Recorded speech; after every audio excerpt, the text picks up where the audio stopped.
So typically, whenever we're putting sort of character lists and then choosing a picking process, we don't just look at, hey, what's the most popular. We tend to actually look at both diversity, inclusion. We look at gender. We look at sort of who's actually coming, who's in the and of course overall kind of fan opinion of who. Hey, we want, for instance, Mordecai or Richie, et cetera, et cetera. So it's not just one metric we use to put together, it's actually a host of them. So when we talk about like the current sort of cast and we announce the current cast, we know there were a lot of, wait, why did they pick this person instead of this person? It's like, well, again, the full gamut of Warner IP has a lot of representation in it. As a live service game, it's not necessary that we add everyone in on the first day versus understanding the path to get to every character in the franchise. Tony Soprano is an interesting one. Like, I will simply say that, I obviously, yes, we've seen The Sopranos. We've argued back and forth about the ending and also, like all that wonderful stuff. But yeah, so yeah, it's interesting. Obviously, we're not going to say anything about anything that's coming in the future. It's a good time.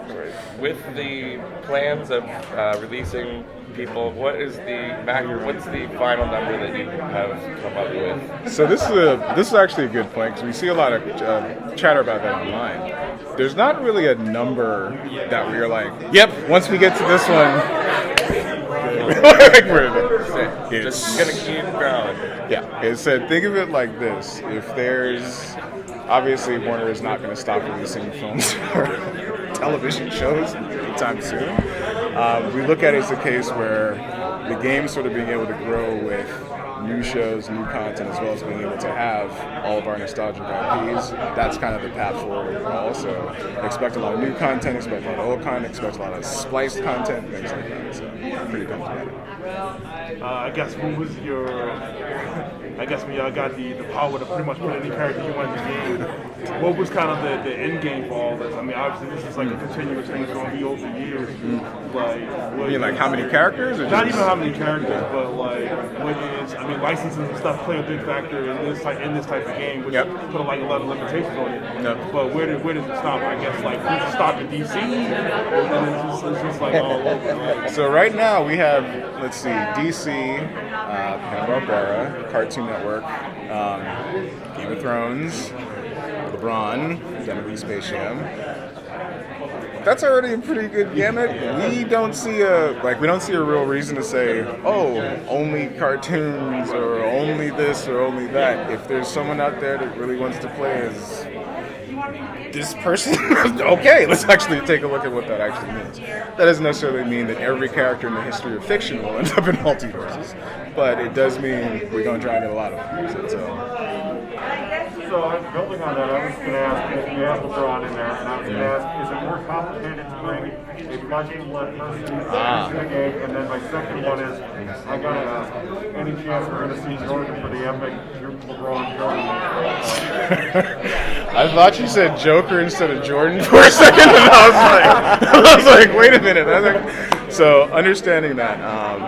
So first, Ron obviously represents a completely different paradigm in terms of a character being brought into a fighter. He's a real-life fighter. He's one of the greatest baseball players ever put in the ball.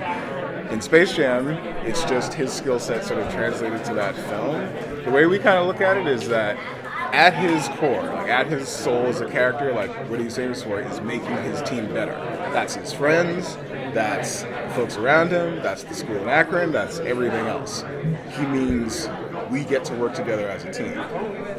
Figuring out that, and just pretty much making that the kind of essence of his character and translating that over, that was the tricky part in terms of how do we make sure this person who is unbelievable at basketball can deal with someone who's throwing batarangs at all moments of the day. Understanding that, we think we actually have a very, very compelling answer. So we're pretty happy with that. For the second part of your question, no comment. I'll say this, I'm a Lakers fan. So, I'll just leave it at that and say it's a good time. So there's been a lot of talk of characters. Has there been any one character you want to get in, and for some reason, just no, you've got a hard no that you're not going to be able to in the future anymore? No. So the entire Warner Brothers, DC, all that entire catalog is. So when we say the entire catalog, like that's a lot. so it's like. You could just randomly have Ogre show up for whatever reason. If there's one character that's like, No, I mean, I'll say that. Casablanca DLC. I'll say that obviously, when it comes to fan expectations, we've seen, I think, actually every character suggested for the game, like at this point in some way, shape, or form. The best way I can say it is that the full sort of range is open. Not necessarily every IP will be represented in a character format. So we'll have stuff like Yosemite Sam's in game now, but he's a ring out. And that's something you can get and unlock. That interaction is fun, and it's like, oh, you see what he's famous for, which is firing the pistols in the air at your feet. I think if you look at that as a good blueprint, it's easy to see how a lot of different IP will actually show up in different forms. When the characters their abilities were designed, was it taken into consideration like which character might work well with the other in like the team up mode? That is the core of pretty much every character. Like everyone has to have a skill that works with someone else. So the pillar, like again, the main pillar of the game is built around co-op and 2v2 play. Like obviously we have 1v1 characters, we're fine in 1v1, and we have free for all, but you and I getting together, you two together, that's the soul of it. So every character having something where if I'm summoning something as Wonder Woman, my shield will shield you too. All right, let's go get it. You see us coming. Hey, guess what? I'm going to turn into a bouncy house. You can bounce me and try to hit us from the air. That interaction in that sandbox all the time, that pretty much is the soul of what we were aiming for. So as we look at it, it's a sandbox that we can just keep adding more toys into. So that's pretty much the way we're pretty excited. How long does it take to put something like this together? Like from the script to like put it in to make it a game? So it's variable.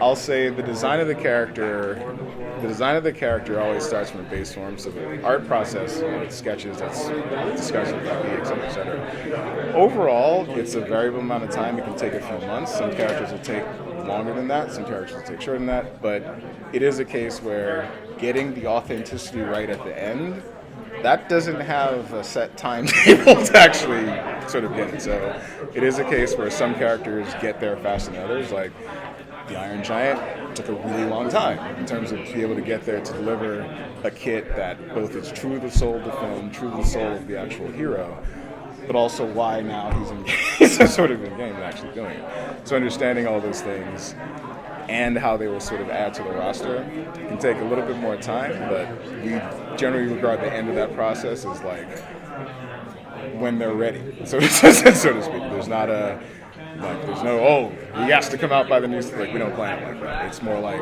is this character ready? Will the fans actually enjoy it? Yes? Okay, let's go out and do it.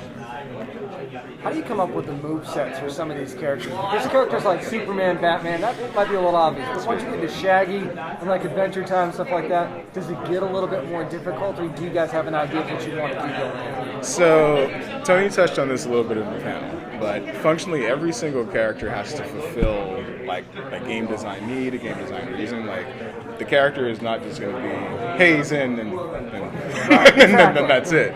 It's what need does this player, what does this character actually have that's going to actually serve the player base, and how does this actually relate to bigger pillars for the actual time? So, Batman, for instance, brought him up. Yep, super straightforward in terms of what has been seen out there. Like now, Velma, who has teamed up with Batman before, she's not gonna like that's not Velma's thing. Velma's thing is her brain. All right, what does that actually mean? I mean, she's going to outthink you. All right, what's the literal version of how you outthink somebody? Throw words at me. So the way that sort of the team actually gets to that creative process, it's like that for every character. So while there'll be ideas, it's not necessarily 100% clear that all of them are going to work until the very end. And it's one of those things where we just take our time to make sure that it's really there and it's really set. But when we said, like, no, we don't want echo fighters or anything like that, that's what that means to us, is that every fighter is bringing something different to the table and can build on something with someone else. last night at the Harley Quinn Season 3 premiere, Ron Funches was talking about this game. Has this already trickled to you? So we got asked a question in the panel we were just at. They mentioned it. Yeah. Okay, so... Is this the King Shark thing? Yeah. I spoke to him after the panel. I said, I'll talk to them tomorrow, but, so let me be person number 7 to harass you about it then. All right, so I will say this, and I'll just say that obviously King Shark is in Harley Quinn. We are big fans of that character, and I watched that show. I will leave it at that. All right. Thank you. Yes, indeed.